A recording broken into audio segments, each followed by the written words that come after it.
You know, I've been doing nothing but gaming, and quarantine's starting to become really boring because of it. I actually want to do something for once. I mean, I could start my game review channel I tried to put off, what, 3 years at this point?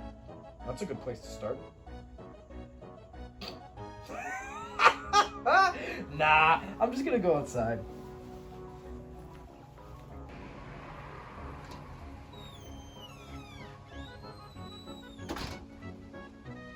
Huh, would you look at that? It's a letter. Maybe this is the excitement that I need. I've been cordially invited to stay the fuck home. Well, guess I'm doing the channel then.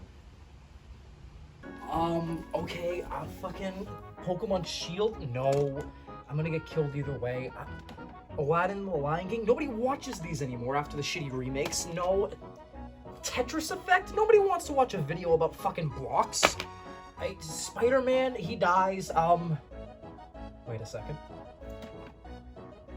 Sure, why not? Battle for Bikini Bottom, let's go.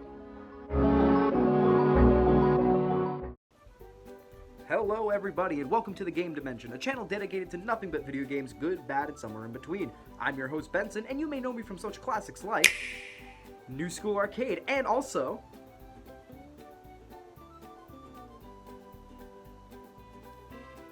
New School Arcade! With all the quarantine stuff going on still, just graduating from college, New School Arcade on hiatus, and Dungeons and Dipshits, a D&D podcast that I did, canceled, I figured it's about time that I would start something that I've wanted to do for about 3 years now. Make a game review channel. The main point of this channel is to get some in-depth reviews for you guys, and hopefully you find them enjoyable along the way. If you find me funny, then that's also a bonus for me. We're going to be covering quite an array of games in this channel, and to start things off, I figured I'd look at a game from my childhood that's actually getting a remaster very soon, SpongeBob SquarePants Battle for Bikini Bottom. SpongeBob SquarePants, whether you love or hate him, has become one of the top cartoons of all time, or at the very least, the top cartoon of the past few decades. How can you not have heard of SpongeBob at least once? Between his shows, movies, merchandise, and everything in between, he soaked up the world in the palm of his hand. Get it? Because he's a sponge? I was a huge fan of SpongeBob as a kid, leading into my early teens. Right around the time I'm sure a lot of fans abandoned ship as well because of a dip in quality. However, I will admit I still adore the early seasons, and both movies are enjoyable, with the third one looking to be pretty solid. And as a successful cartoon wanted to be even more successful, any means necessary, that means dipping into the world of merchandise, including video games. Yeah, I'd say he's had quite a handful of games. This includes today's topic of the day, Battle for Bikini Bottom. Released on Halloween in 2003, Heavy Iron Studios developed this game for PlayStation 2, Xbox, GameCube, PC, and Game Boy Advance a year after SpongeBob's first big trip into the third dimension, Revenge of the Flying Dutchman. While I cannot comment on that considering I haven't played it, it wasn't well received, and as much as it has its fans, its reception ranges from to garbage. Reception was so bad that a studio literally got shut down because of this game. Well, that wouldn't keep the Mickey Mouse of Nickelodeon down for long though, considering we got this game a year later and it was much better received. While critic reception was lukewarm, fans absolutely loved the game, claiming it not only to be one of the best SpongeBob games out there, but one of their favorite games of all time. It's absolutely bonkers to think a game based on a cleaning utensil made people's childhoods to the point that it literally gets a remaster 17 years from its original release. That's pretty special if you ask me. It certainly made up my childhood, and as much as I'm excited for Rehydrated, I figured it's a good time to look back at the game and make sure that it still holds up. I mean, hell, it survived the Great GameCube Purge, which was when my mom decided to donate all my GameCube stuff to hospitals, thinking I was done with the GameCube after the Wii took over our house, so that must mean it has to be special, right? Enough context and history, though. I hope you're ready, kids, because this is SpongeBob Battle for Bikini Bottom. Are you ready, kids? Aye, aye, Captain! I can't hear you! Aye, aye, Captain! So after booting the game up, we're greeted with the SpongeBob intro playing on the title screen, and man, is it a nostalgia bomb. I will admit the guy singing it isn't the original singer, which is off-putting at first, but it isn't enough to be a negative. It's fun and sets the bar already by showing that this won't be just a cash grab. This will be a quality SpongeBob game. Once we start the game, the plot is pretty simple to follow. Plankton is trying to steal the Krabby Patty formula and take over Bikini Bottom with the help of his new invention, the Duplicatortron, which creates an army of robots. However, he sets the switch to don't obey and they promptly riot and kick him out.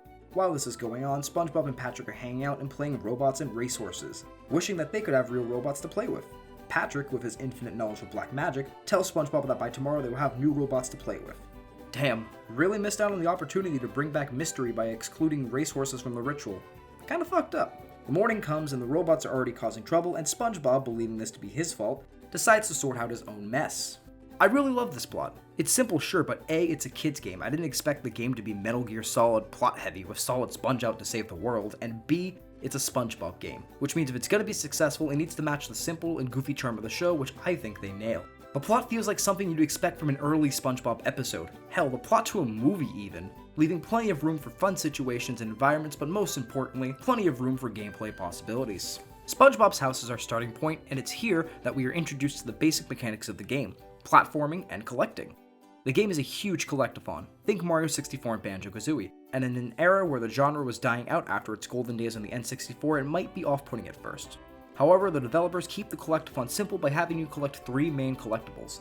Shiny objects, the currency of this world and will need to be used sometimes to get past gates and unlocked objectives. Patrick's socks, which can be returned 10 at a time to Patrick for this game's main collection, golden spatulas. Golden spatulas are collected through doing objectives in different worlds, bringing back socks to Patrick, or even bringing shiny objects to Mr. Krabs, and are the main way to advance through the game, and unlock everything up to the final boss. Keeping this game's collection to these 3 main objects not only makes the game simple enough for children, but also makes it more fun considering you can do so many different things to find these objects that we will get to soon enough. Platforming is the other thing we can do in this game, and we learn about it through exploring SpongeBob's house as well, getting a basic feel for the controls. SpongeBob has a double jump that he can use and controls pretty smoothly. I didn't have any trouble getting myself reacquainted at all with how he moves and jumps. He also has an arsenal of attacks that will progressively be expanded upon as we continue, but for now he has 3 main moves. His basic attack with a bubble wand that can also slow down your jump mid-descent, the Bubble Bash, which is his uppercut attack, and Bubble Slam, a downward attack. Both can be used to activate buttons as we learn in the library, giving his arsenal a bit more versatility, which I really like. Nothing feels out of place. His attacks actually make me think he'd make a great Smash Bros. Character.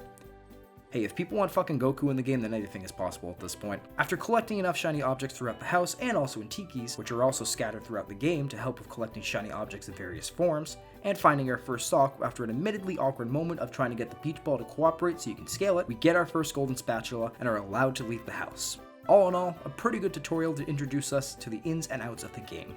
We leave the house and talk to Plankton, and at this point I think it's a good time to talk about the graphics and cutscenes and just get it over with.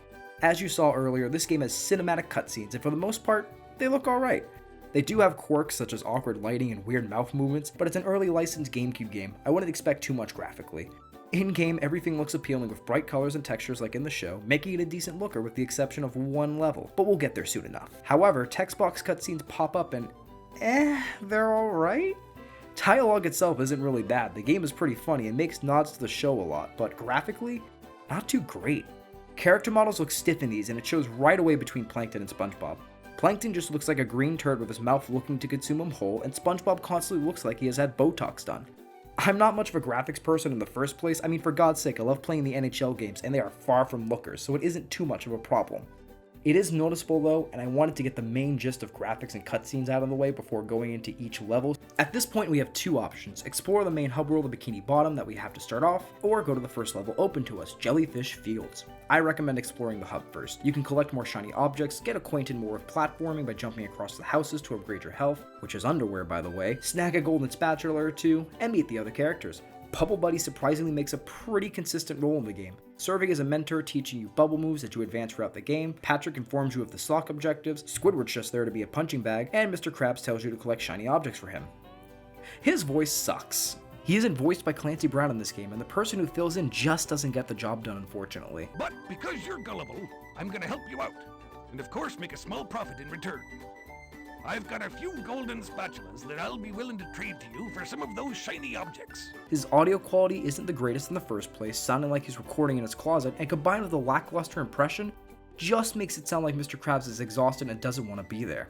Actually, that makes perfect sense, considering his model looks like he's either smoking too much of that reefer or really could use a nap. SpongeBob, I need me melatonin before I collapse from exhaustion.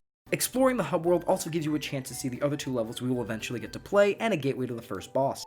As I mentioned before, golden spatulas are the main collectibles and as such are the keys to unlocking more levels and bosses. After we defeat a boss, we unlock more levels and more of the hub world, with each hub having 3 levels and a boss with a level generally available right away from the bunch in case you are still low on golden spatulas. I appreciate this. It gives you more freeway with collecting golden spatulas. You don't have to backtrack to the previous levels right away if you don't want to. You can collect more in the level available or even in the hub world you unlocked, so it gives you plenty of freedom to play how you want to. Enough of the hub world though, let's get into the real meat of the game, the levels. Each level contains 8 golden spatulas to collect and a varying number of socks from level to level. Some spatulas and socks may be locked because you don't have the proper ability for them, so don't expect the game to completely hand you stuff for free. This may be a kid's game, but remember, it's still a collectathon. It has to offer some replayability and challenge. I'm going to be talking about each level as I played them, and then quickly talk about the bosses in between, just because each level and boss is unique, and I would do the entire game injustice if I just glazed over them. Starting off our adventure is Jellyfish Fields, and after a quick and pretty sweeping shot of the level, we are introduced to our first enemy we will be fighting. This little guy. They're the basic enemy and they're the easiest to defeat, but don't worry, variety is not lacking. I'm actually pretty pleased with how they handle enemy variety in the game. Every enemy gets a charming cutscene that introduces what they do for attacks and how to defeat them, such as simply hitting the little guys we just met or using your downward attack on these spinning robots, for example.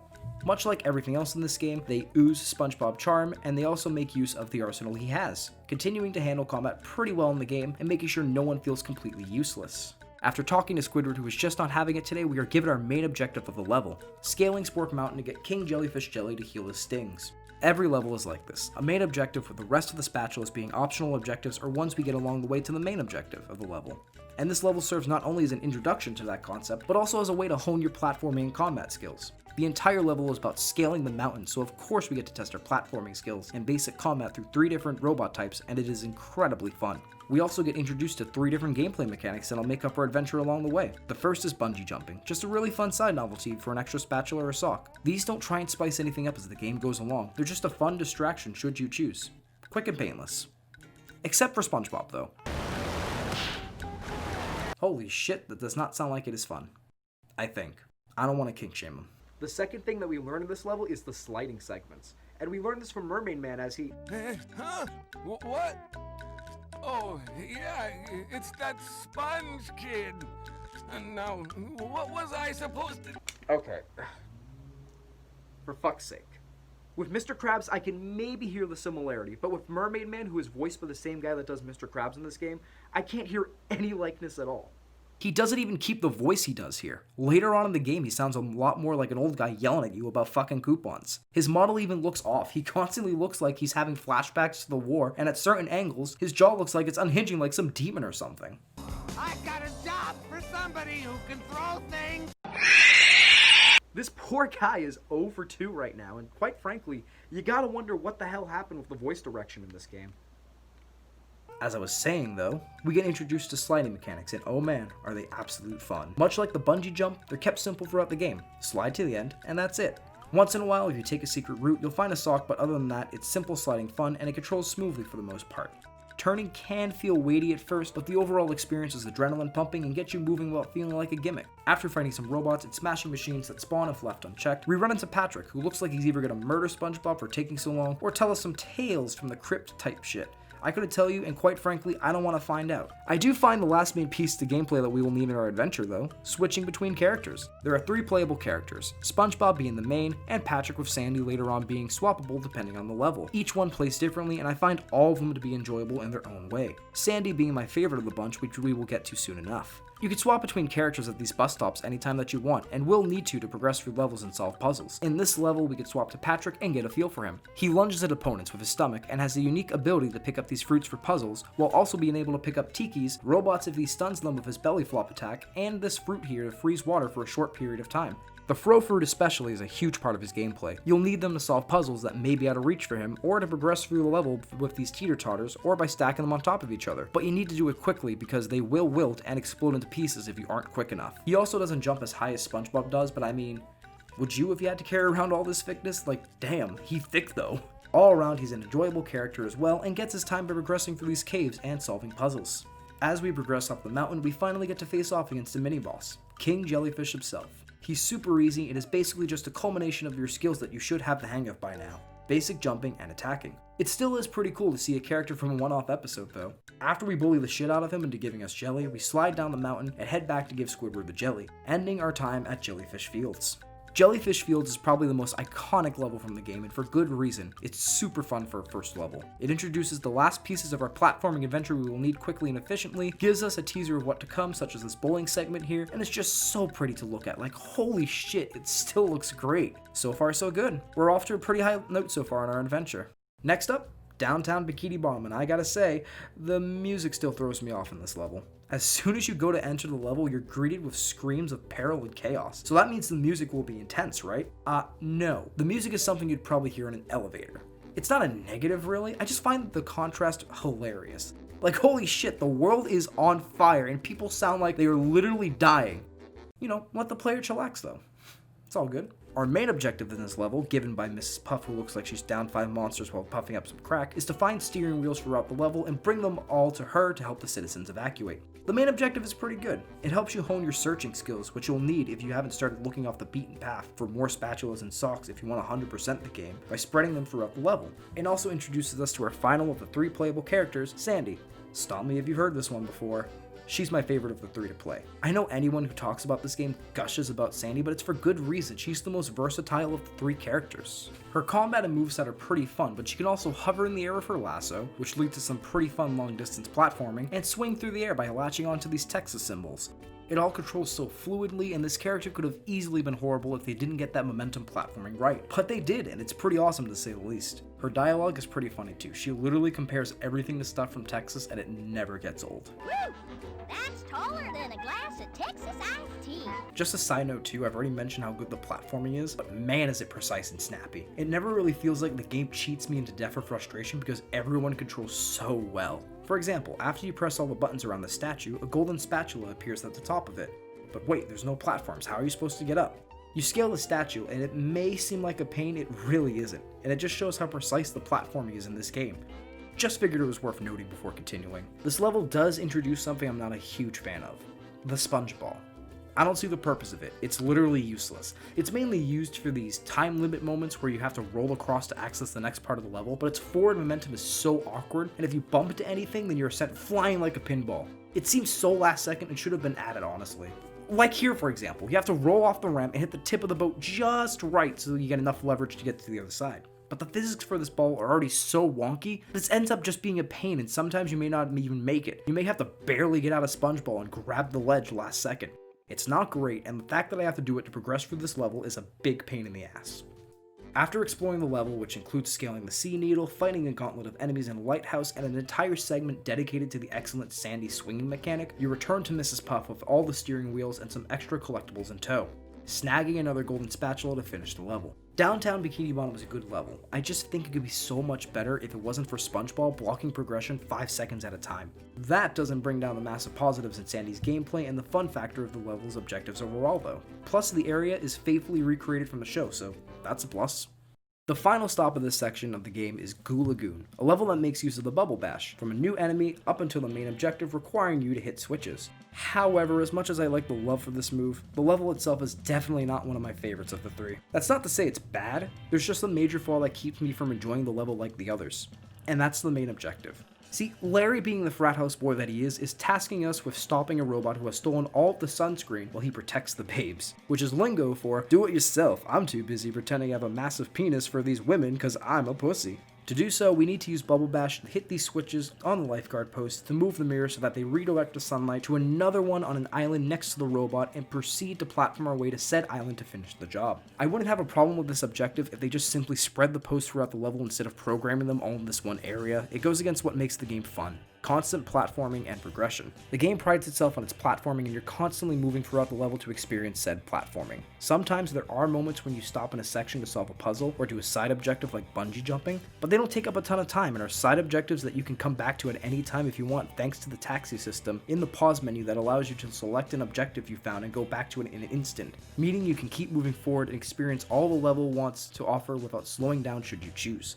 Even though I find the sponge ball unnecessary, it still is a means of progressing through a level and doesn't slow you down unless you fuck up, which won't be for long if you don't succeed on your first go, and even if you need to solve a puzzle to progress through a level, the game has you explore the entire section, making sure you're still constantly moving and enjoying all the level has to offer. This section though goes against all of that completely and packs the main objective into this tight puzzle that can be a pain because you need to get about 5 mirrors in the right place, and if you mess up somehow, you have to run all the way back to the lighthouses just to turn them the other way and hope to God that works, all to not have to touch another lighthouse until the very end.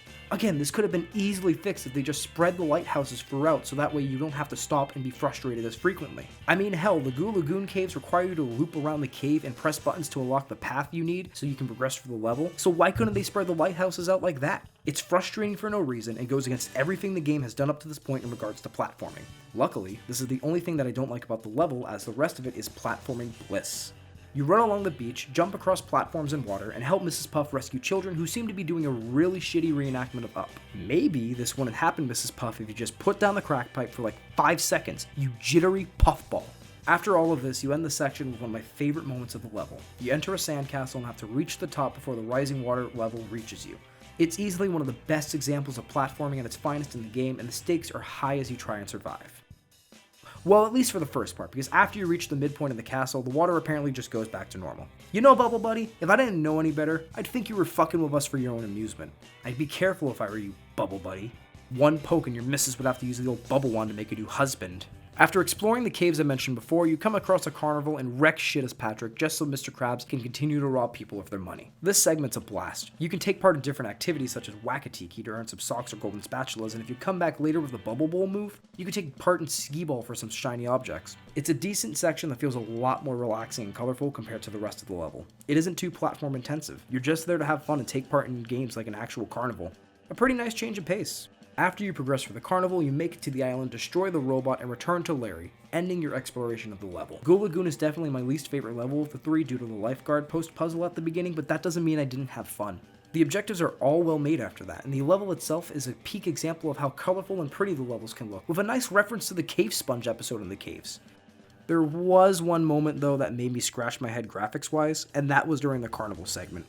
If you look closely at the sky, it looks to be shaded a little darker than the rest of the level, but for some reason the edges of the sky go back to the natural bright color at certain angles, making an odd contrast to this oval-like lighting. I didn't exactly notice it until it was a good way through the carnival, but once I did, it definitely was hard to look away. Gulagoon, despite these 2 main issues, is still a really fun level, and if it wasn't for those gripes that could have easily been fixed, this might have been my favorite of the 3 levels.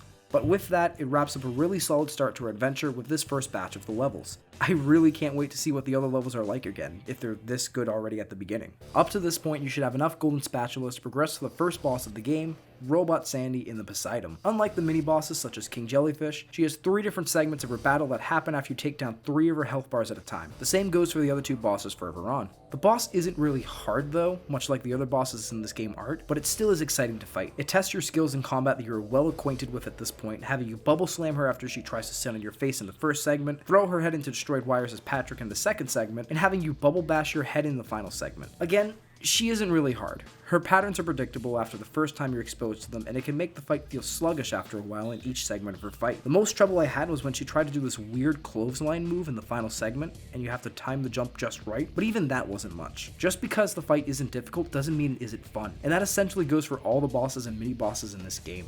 This is your first major boss fight, and she seems so massive and intimidating when you first start the fight. The crowd cheers you on the whole time too, which makes it seem like an epic wrestling match as the fish head from the show announces the fight, giving us tips along the way on how to beat her. After you defeat Robot Sandy, you unlock another part of the hub world and gain access to the next 3 levels: Marmalade, Sand Mountain, and Rock Bottom. On top of that, we now have access to a new move, the Bubble Bowl. The Bubble Bowl is a move where Spongebob winds up and throws a giant bubble ball. The move is pretty useful, and the only gripe that I have of it is his wind up. When he winds up, he tiptoes forward, which can really throw off your aim and strength for your throws, so you have to keep the tiptoe in mind when using it. If you're too close to a ramp or button, for example, it won't work and will just disappear, making it really frustrating to throw and reset if your distance is off. It does get better after you get some practice with it, and makes the move even better than it already is once you get that down. You can even get some practice in through the newly unlocked hub world, using it to press buttons and also fight robots in Sandy's Tree Dome, which is...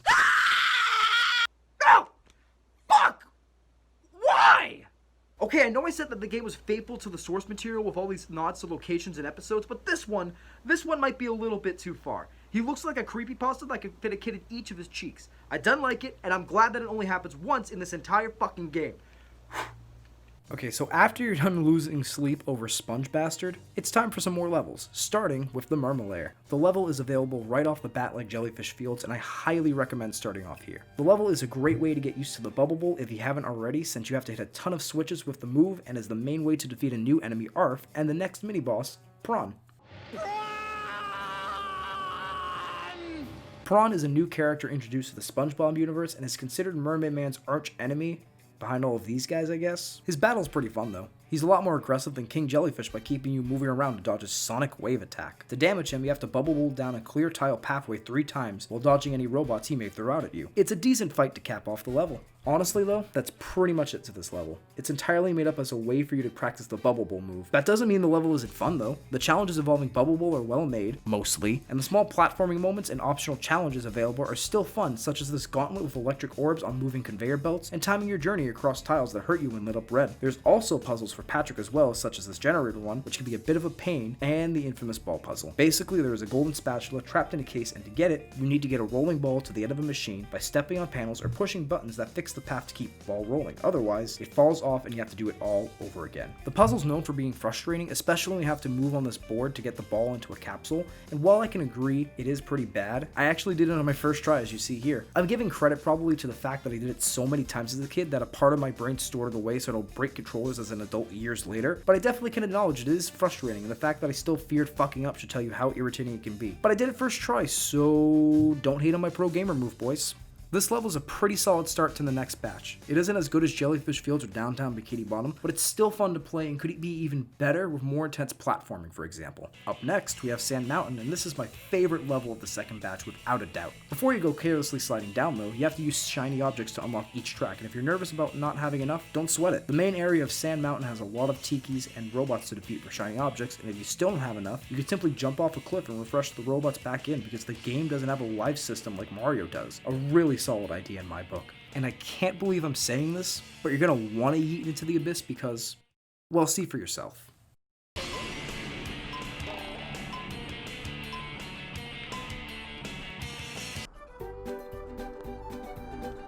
Absolutely magical. I rarely died in this game, but I was so tempted to more just because this gag gets a chuckle out of me every time. It's classic. I suppose I should talk about the shiny objects in this game. I know I mentioned earlier that they're used to unlock different objectives and routes at each level, but I don't think I ever mentioned how abundant they are in the entire game. They're scattered everywhere in the game, and I literally mean everywhere. From destroying robots and tikis to just finding them on the ground, the developers made sure that you had more than enough to progress forward, even if you're worried about hitting a wall and having to backtrack, much like they did with the golden spatulas. If you are ever worried about having to grind too long for shiny objects just to get through a level like Sand Mountain, then don't even sweat it, because Heavy Iron Studios thought of everything when making this game. Back to Sand Mountain though, once you go into each resort, a character is there to give you a time challenge for a golden spatula should you accept, meaning that you can earn 2 spatulas per resort in one go should you accept, making this level an easy way to grind for an abundance of golden spatulas if you want. The sliding itself is so much fun. They took the mechanic and turned it into a level that progressively gets harder with each mountain. You can easily defeat the time trials by staying on the main path, but twists and turns are everywhere, almost begging to be explored, and man is it worth it. You'll find socks, extra shiny objects, and even secret passages to help to get to the bottom faster. These passages can be found in a variety of ways too. Some involve trampolines, others involve simply jumping onto them, one of them involves pushing a button to get a sandball rolling down a hill and it... Jesus! I'm pretty sure those guys are dead. And if the ball didn't kill him before, it certainly will after it crashes into a fucking mountainside. These poor fish people are being murdered by these robots, and it's not even funny after a while, it's just barbaric. At first it's comedic, like this guy getting slapped around by G-Loves, but as the game goes on, I'm pretty sure they actually die. Those guys definitely were killed by the sandball, this one fish is definitely a fish stick after getting scorched by this robot's laser, and I am most definitely sure this fish just slid into the SpongeBob world equivalent of a portal to hell in the Flying Dutchmans Graveyard later on in the game. I can't even laugh at that. This is like some Tom and Jerry level bullshit. What the fuck is going on with this game? If you enjoyed the sliding mechanic, you'll love this level. If you didn't, you more than likely may not, but you might enjoy easily snagging 8 golden spatulas, so it's definitely up there as one of the better levels in the game so far.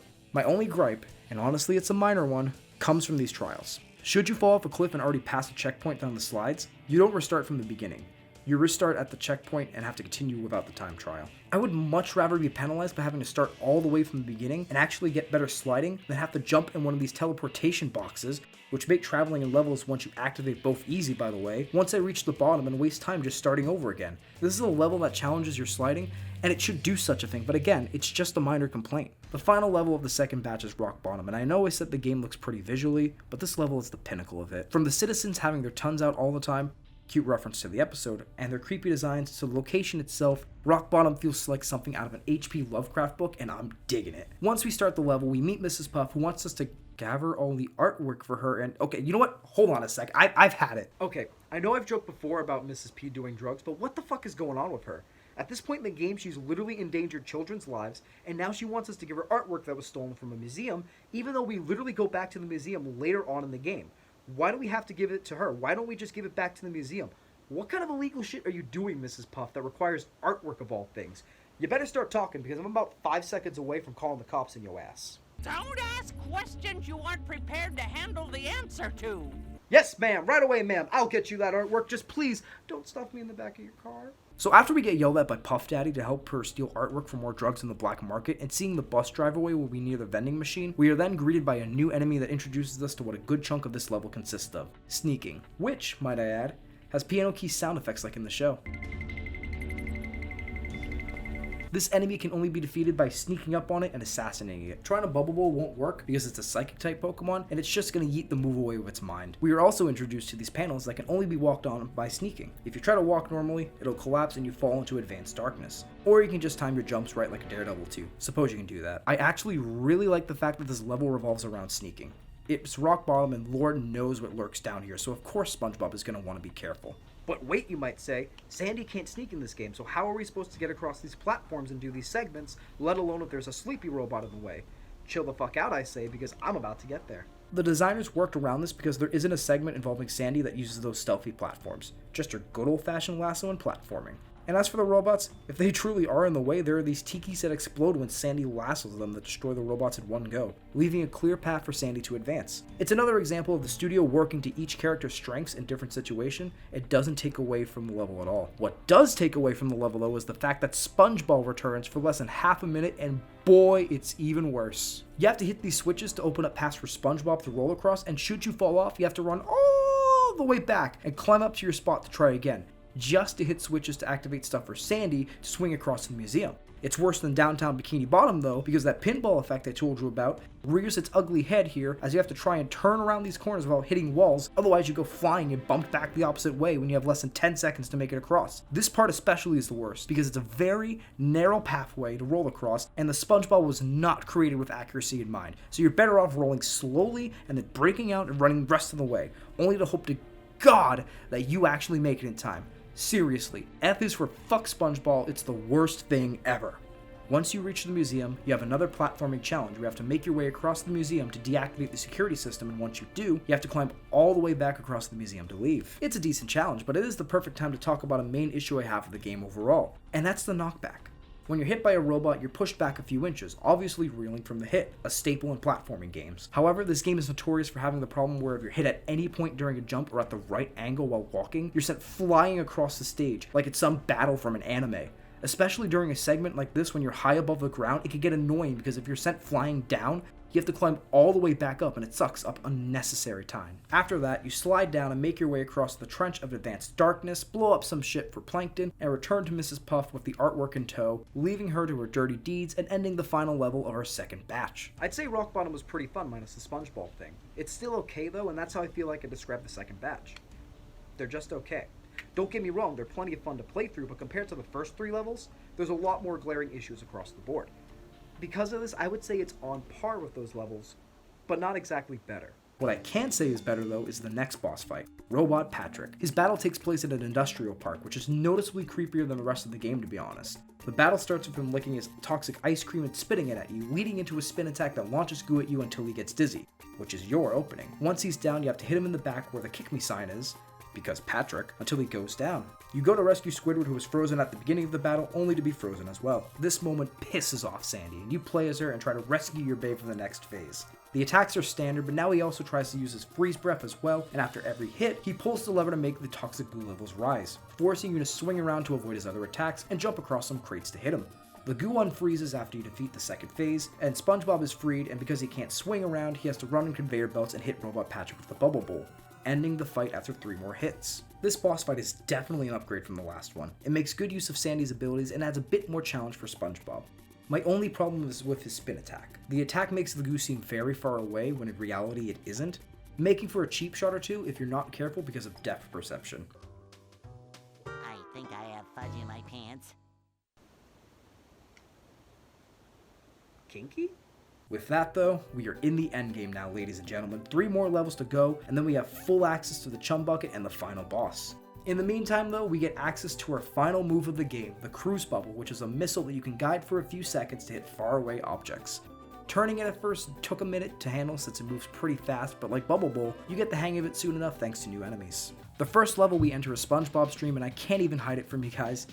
This is my favorite level in the entire game. This level, much like Sand Mountain, is an easy way to get a ton of golden spatulas, but unlike Sand Mountain, everyone is going to enjoy this level one way or another because the level is basically an entire gauntlet testing every one of your skills. Your sliding skills are tested in Sandy's Dream, as well as your skill with Sandy overall in a quick optional lasso challenge in probably the best looking part of the game. It's all so bold and bright, and the level is symbolic of Texas itself. It has different paths that take you through flowers, a giant skull with a starry night visual in it, mountains of literal shit, what the fuck, and even cows throwing cream pies at you. Every Texan's fever dream. Your platforming is tested not only in the main part of the world, adventuring across each character's dream, but it's Squidward's dream world that has you jumping across musical notes and instruments to get the golden spatula at the end. It's tough, don't get me wrong, and it really challenges how good your platforming is, but damn if it isn't satisfying to get to the end. Mr. Krabs admittedly is the weakest of the bunch. It's still an alright challenge. It tests your combat skills by having you defeat different robots to unlock Krabby Patty steps to destroy the machines. It's alright. I know it has plenty of people that don't like it, but it isn't too bad in my opinion. I can't agree though, it definitely is the weakest link in the chain of this level. And then, to wrap it all up, the hardest challenge of them all, Patrick's Dream. You enter, and it's pitch black except for Patrick and the golden spatula. You creep your way across, not sure of what will happen. When you get to him, you're greeted with the toughest challenge in the game, talking to Patrick. Your challenge is to find the golden spatula! You're holding it. You did it! Now here is your reward. All jokes aside, this was hilarious and an awesome way to cap off the level. I love the level so much, and considering I find all major aspects of the gameplay enjoyable, I don't have a single negative about this level. It was funny, it was visual eye candy, particularly Sandy's Dream, and it was the perfect way to test your skills up to this point to make sure you really are ready for what lies ahead. Well, I'd say I'm pretty happy after that level. We do need a few more golden spatulas to get to Flying Dutchman's Graveyard though, so why don't we just go into the next level and see what it's about, and oh fuck. I don't want to do this level. For those of you that don't know, Kelp Forest is notorious for being bad in the game and has always been a thorn in my side. Okay, let's just go ahead in. It can't be that bad. It's been years, so surely it's gotten better. Oh, yep, nope, here come the flashbacks. We haven't even started moving and already I feel like I'm gonna vomit, which I think is what the developers were going for when making this level, because everything is a sickly green. You probably couldn't tell though, because the level is dark as fuck. Remember in Kingdom Hearts when Ansem said all worlds begin in darkness? Well, I'm sure this is what he meant, and I fucking hate it. Platforming in this level is such a bitch because when you aren't near the river, you have no idea where you're going and what may lie ahead. It all blends in together, and this is on the natural TV setting for God's sake. I tried to see if I can make the game brighter, but there was no option to change brightness, so we're gonna suffer together. Admittedly, the main objective of Kelp Forest isn't really that bad.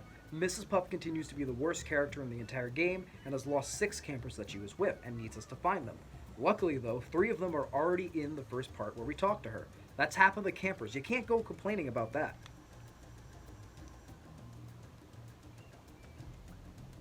What you can complain about though are the objectives after this. Immediately after this, we run into Mr. Krabs, who needs us to find 3 stone tikis across the map and bring him back to place on pedestals to progress through the level. Alright, should be simple enough considering one of them is right next to you. Oh, you sure thought that, right? To get to one of them, you need to platform around the forest to the other side and throw it across. Easy enough. The only problem is that it's dark as fuck out here, and you have to jump across some leaves to get across water, and if you fuck up, which believe me, is easy because once again, darkness, you die and have to try it again. It takes the platforming that you know and love and just decapitates it. So now you're platforming like a chicken with no head until you either die or get to the tiki by some miracle. Okay, that's 2.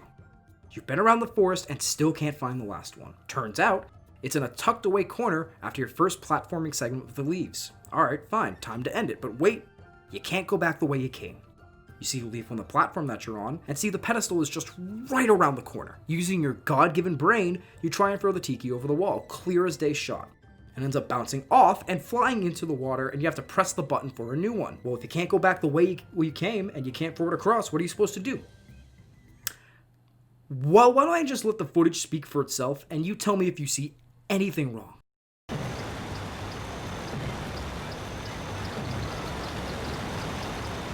Did you catch that?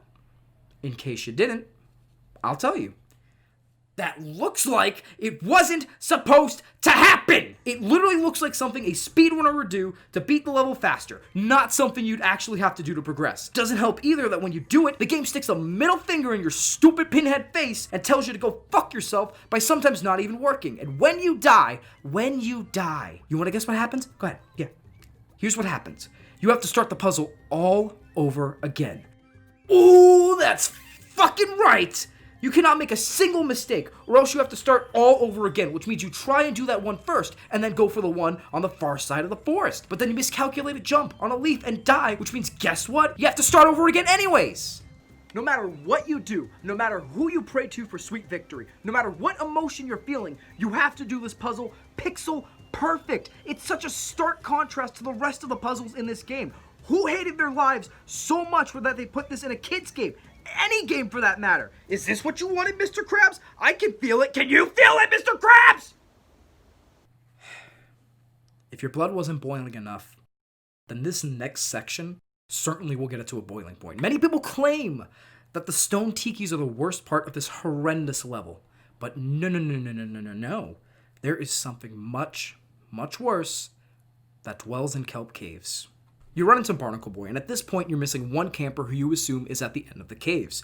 He tasks you with collecting his power crystals scattered across the cave should you choose to do so. You might as well though, because progressing through the cave and getting the crystals is essentially tied together in the worst way possible. You have to solve a puzzle using Patrick's throwing abilities and Spongebob's cruise bubble ability. Sounds like a perfect recipe given how everything else in the game has been involving puzzles with more than one character, right? Nope. The recipe is shit. You have to constantly switch back and forth between Patrick and Spongebob to advance, and for some reason, the only bus stop in this entire section is back at the beginning, which means you have to backtrack constantly just to do the puzzle. It's like the beginning section of Gulagoon times 10. It gets easier once you unlock the teleportation boxes, sure, but only by a small fraction, because instead of frolicking aimlessly around the caves, you can just teleport to the top of a cliff, and even then you gotta frolic for the last part still, so it basically does nothing to help. Have I mentioned it's dark as shit in these caves? How is it that rock bottom, the deepest part of the fucking ocean, has more light than Kelp Forest? I'm truly baffled. This segment is tedious and frustrating. Yeah, the tikis were frustrating because of platforming, but at least you platformed as one character and could get by quickly with help from God or some shit. Here, it's back and forth constantly, switching between characters, taking up so much more time than needed, and all for one camper and a golden spatula from Barnacle Boy, which honestly feels insulting given what you just went through. This is easily the worst part of the game by far. Kelp Vines isn't even worth going to detail for. It's the worst sliding segment of the game, and completing Mermaid Man's time challenge isn't worth it while you're still completing the main story because you are bound to just fall off constantly due to the slides being so narrow and difficult to turn on quickly. I can't do it anymore. Let's just return to Mrs. P and get the fuck out of here. The levels are not that long to complete on your first playthrough of them. They're meant to be returned to for quick replayability should you want 100% complete the game. Kelp Forest took me over an hour because of the tiki and cave puzzles, not including the countless attempts on Kelp Vines that I did. But like my storage, when recording footage, my time is limited. The good thing is that if you're doing side tasks in the hub world and levels and returning collectibles to Mr. Krabs and Patrick, you may have enough golden spatulas to skip this level entirely. And that's what I like about this game. You don't need to complete every single level to beat the game. So long as you have enough golden spatulas to advance to the end of the story, you don't need to do everything. Hell, you can skip entire levels if you want to. I would recommend skipping Kelp Forest by doing this, just because it's such a bad level. I only did Kelp Forest for those of you that have not played Battle for Bikini Bottom before, but if I was playing this casually, I would skip it. It's literally shit. Luckily though, flying Dutchman's Graveyard is much better. Dutch Boy here needs us to take back his ship from the robots, and to do so, we have to platform our way across as usual. This level centers around wall jumping, a thing we haven't had to do much of in the game up until this point, but it does the move justice. You start off simple, but soon the walls start to pushing you out if you don't make it in time, but then you wall jump horizontally, continuing to slowly go up in difficulty until you have to do precise wall jumping right before you get to the ships. It's a great use of the move, and also a great way to make puzzles of this level unique. Soon we get to the ships, and we have to destroy the generators on the robot ship, and then prep the cannons on the Dutchman ship to finish them off. This is a puzzle involving two characters done right. Everything you do prepares for the next character to make progress in the puzzle, and there is a bus stop on each ship. What do you know? There is a god. After we free the ship, Dutchman wants to be a greedy pirate, and we have to fight him for it. Luckily though, I'm still irritated at Kelp Forest, so I have plenty of aggression to go around. We fight him as Sandy, which you may think is odd at first, considering we should have a mini-boss aimed at SpongeBob's bubble cruise technique, following the trend of mini-bosses so far, but don't you worry. There's a good reason for why there isn't, and we'll get to him soon enough. Either way, he goes down easily and we get the golden spatula, ending our time at the graveyard. This level was a lot more fun, solid platforming, creepy atmosphere, and a fun mini-boss. My only real complaint would be Dutchman, because compared to Prawn, who is a little more challenging, he's a joke, and I expected a little more from the final mini-boss of the game. He's still fun, just a little too easy. Overall, I'd say these last bunch of levels are probably the best in my opinion. Dutchman's Graveyard is just flat out fun, and SpongeBob's Dream is my favorite level of the entire game. All complaints are mostly directed at Kelp Forest. As I mentioned before though, if you play the carts right, you can skip Kelp Forest, and I recommend you do if you're playing just for the story and not to collect everything. You're better off pretending the level doesn't exist, and it shouldn't ruin the joy that comes with the other two levels. Easily some of the best in the game. With that said, it's finally time. After gathering 75 golden spatulas, we are ready to shut down the machine, save Bikini Bottom, and end the game. But it won't be that easy. We're greeted to our final foes, Robot Spongebob and RobotPlankton. Once we are inside, Plankton reveals the biggest no-shit moment of the game to SpongeBob, revealing he was behind everything, including fucking up and the robots causing chaos throughout the town. He tries to fix everything by thinking the robots are just as dumb as SpongeBob is, but little does he know that they have an ace up their sleeve, RobotPlankton, their leader. And with all that said and done, it's time to finish this. Remember earlier when I mentioned that there was a reason you didn't fight the Dutchman as SpongeBob with the cruise bubble? Well, this boss fight is the entire reason why, considering the only way to defeat Robot SpongeBob is with the cruise bubble, with the exception of 2 spots on the karate gloves. He has these spots on his body that you have to hit once he's vulnerable after swinging his karate glove at you, and after a few shots, RobotPlankton comes up and starts shooting lasers at you rapid fire, meaning you'll have to jump across the platforms if you want to dodge them. Once he charges up for another spree of lasers, you have your opening with the cruise bubble, and once you hit him, Robot SpongeBob comes back up. Rinse and repeat until you defeat him. This makes it sound like the boss is easy. Admittedly, it is in the first phase though, but once you hit later phases, it does test your timing a little bit more. Unlike the last 2 robot bosses, Robot SpongeBob requires you to always be constantly moving, especially once he starts doing his karate attack and becomes aggressive by karate chopping platforms that you are standing on. Falling off these platforms requires you to bounce back to the top, and if you're damaged, it's a good time to snag some underwear because they're all down there. You need to be quick, however, because if you're down there, RobotPlankton is gonna fire away at you, and boy do I mean it. He's probably the toughest part of the fight because his attacks are like prawn sonar waves but a lot faster and are always at your heels, meaning one mess up and you're sure to get hit. I love this boss fight so much. It's a bit challenging and it constantly keeps you on your toes. It feels like a perfect way to end the SpongeBob game. Or so you might think. Once you defeat Robot SpongeBob, he proceeds to grow inflatable muscle arms like in the show, which was supposed to be its own phase in the fight, but it was cut in the final product, and RobotPlankton goes inside to repair him. SpongeBob follows him, and this leads to an amazing segment. The first phase of the fight was great, but that was only just the beginning. You enter the final battle inside Robot SpongeBob. You see many platforms ahead and watch as his eyes scan the chump bucket. Once you step on that trampoline, there's no turning back. It's time for the final showdown. This isn't a boss fight with RobotPlankton like you may expect, but an entire gauntlet involving RobotPlankton that tests every skill that you have. You'll bash, bowl, and cruise through robots and RobotPlankton himself in sections that test how well your combat skills are, throwing everything at you in a fair but challenging run. Once you hit RobotPlankton with the cruise bubble, a path opens up to a fuse, and once you destroy the fuse, it's on to the next section until you reach the brain. The platforms are much smaller, and the only thing stopping you from finishing it all is RobotPlankton's barrage of lasers. One final dance. What I like about this part especially is that if you feel overwhelmed, you can use the trampoline to jump to another part of the brain and catch RobotPlankton off guard if you're lucky. He always spawns right in front of your field of vision, so if you're quick enough, you can fire a quick missile at him without getting scratched, and even if you do, you should be more than fine if you've been careful enough up until this point. Firing the cruise missiles down a tunnel and hitting the fuses at the last second is so satisfying. If you've ever seen Star Wars A New Hope, it's kind of like the end when Luke fires proton missiles into the Death Star. It's intense as you hope it hits last second, and you hope that RobotPlankton doesn't appear again until after the fuse is destroyed, because if he does, you'll have to wait for an opening once again. The adrenaline, the atmosphere, the music, and challenge is all excellently crafted in not just this gauntlet, but in the entire boss fight. It tests everything up until this point, and should you fall at any point during the gauntlet, you'll have to start it all over again. But that's okay. It's the finale. It's supposed to be challenging in some way. Checkpoints won't save your ass this time. The game is telling you that there are no free passes. If you didn't take advantage of our checkpoints throughout the game, then that's on you for not getting better. It encourages you to really be reactive and in the zone for this entire boss fight, and I love it. It's easily one of the best bosses of all time, and the most iconic thing from this game. Anyone can tell you that.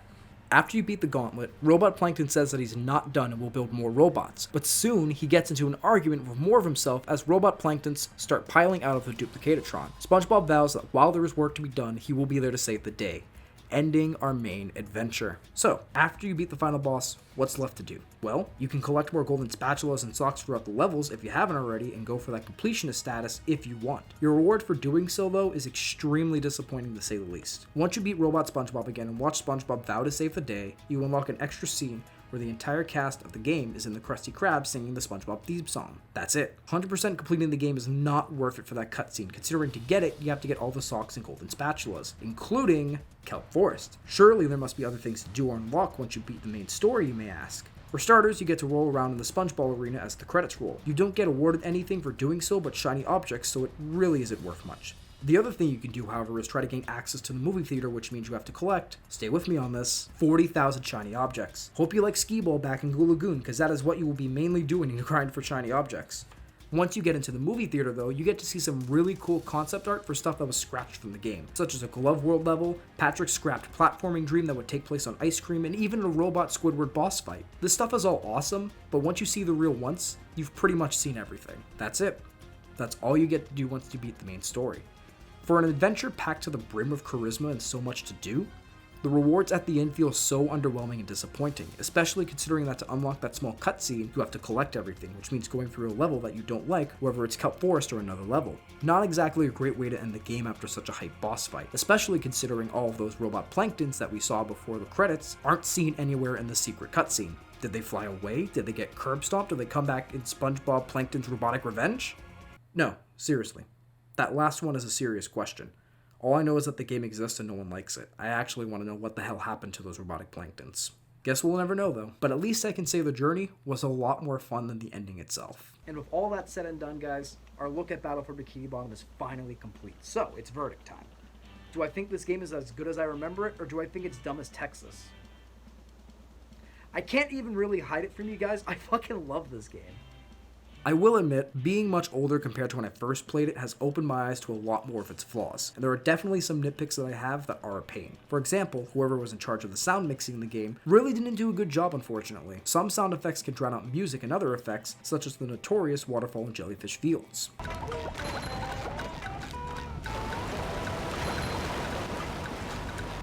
When the game has flaws, those flaws do stick out like a sore thumb, ranging from a gameplay standpoint to level design all the way up to a technical standpoint, but I will be damned if the game is still not a lot of fun. Collecting stuff is sheer fun, most of the objectives are varied and being based entirely around how a level is built. The combat is simple at a glance but requires some mastery to truly get the most fun out of it. The game looks great from a visual standpoint for the most part, and the bosses, while easy, are memorable, including the final battle that is just pure bliss. It helps too that the game has charm seeping out of its pores from dialogue to the locations themselves. Get it? Cause he's a sponge! From references to episodes of dialogue up to each location of the show being faithfully recreated, and even most of the cast stepping in to voice their characters, the game is a SpongeBob fan's dream come true, and proves that there is something for everyone in this game. The game definitely has its flaws, but I still think it's a fun game to play through, and it's one of my favorite childhood memories and favorite game of all time. Any nitpicks that I have are sort of washed away by the sheer fun I had while playing through the game. The major flaws, not as easily washed away. I still can't get over how disappointing the end reward is. If I really want to listen to the Spongebob theme song, I would much rather watch an episode of Spongebob than listen to the theme song. In the end though, I think that's the Spongebob media as a whole. We may never see the end of Spongebob, and even if we do, a lot of us may be disappointed in it just because the quality of the show is not like it used to be. But that's the thing about SpongeBob. It's about the wacky adventures that we go on with him along the way, not the end of the adventures itself. As long as you enjoy the adventure up until the end, that's what makes it worth it. So when you put it like that, it feels more like a SpongeBob game than like a game with SpongeBob slapped on it. This definitely isn't excusing the flaws of the game, like Kelp Forest and the disappointing endgame, but when you think of it like that, it kind of puts this game in a new light. If you haven't played Battle for Bikini Bottom, I really suggest that you do, especially if you're a SpongeBob fan. You will not be disappointed. I've seen this game go for $20, and considering how good it is, that's quite a steal if you ask me. I would recommend that you get it though, if it wasn't for the fact that the game is already getting a remaster coming out June 23rd. Not only is the game a remaster from the ground up, but it includes multiplayer mode where you battle waves of robots with friends, and it promises to include cut content from the original game, including that robot Squidward fight that I mentioned earlier. That's the only cut content that has been mentioned specifically by the studio, but if the movie theater is any indication of what can be brought into the game, I can't wait for it. I actually got to play it in one of its earlier stages back in March at PAX East with my girlfriend and brother. I've seen plenty of trailers since, but getting to play it firsthand was more important to how good the quality will be. And I think it's safe to say that the game is in good hands. Purple Lamp Studios even brought on a famous speedrunner to help with quality control of the game and to get his advice on anything that they might need help with. If that doesn't scream love and care, I don't know what does. I needed Rehydrated yesterday, and it's coming out relatively soon though, so I'm just gonna end this review by quoting SpongeBob. I'm ready, remaster. And just like that though, our first look in the game dimension is now complete. The second review is going to be interesting. Either I'm going to cover Maneater or SpongeBob Battle for Bikini Bottom Rehydrated. It all depends on when this first review is going up, honestly. I'm cutting it pretty close to June 23rd, so maybe I'm leaning more towards waiting for Rehydrated to come out and then do Maneater after, but we'll see that happens. Either way, thank you guys so much for tuning into the review. I'm so sorry it's so long. I think it's going to be an hour at this point, but either way, I'm so happy that you haven't fallen asleep until this point. The next reviews will try to be a bit shorter. I promise, I really do, but either way, thank you guys so much. Just a quick warning though, I'm not going to be doing a SpongeBob game marathon anytime soon. I know a lot of people expect a marathon with SpongeBob games whenever somebody reviews Battle for Bikini Bottom, but that's not going to happen for this point. I have a lot of plans for the summer, but maybe down the road I will consider it, considering I have Creature for the Krusty Krab and the SpongeBob movie game. To end this video off, I might as well just ask you guys a few questions. Have you ever played Battle for Bikini Bottom before? Does this game look interesting after you've watched this review? Are you excited for Rehydrated when it comes out? And most importantly, what's your favorite level in the game and why is it SpongeBob's dream? Let me know in the comments down below, guys. That's going to be it for me today, guys. Thank you so much for tuning into the video. If you like what you saw, like the video and subscribe to the channel for more reviews. If you want to follow me on other social medias, I'll have that down in the description below, so that way you can follow me on updates on the channel and also just normal shenanigans that I do. Until then, though, this is Benson from the Game Dimension signing off. Have a good day, guys.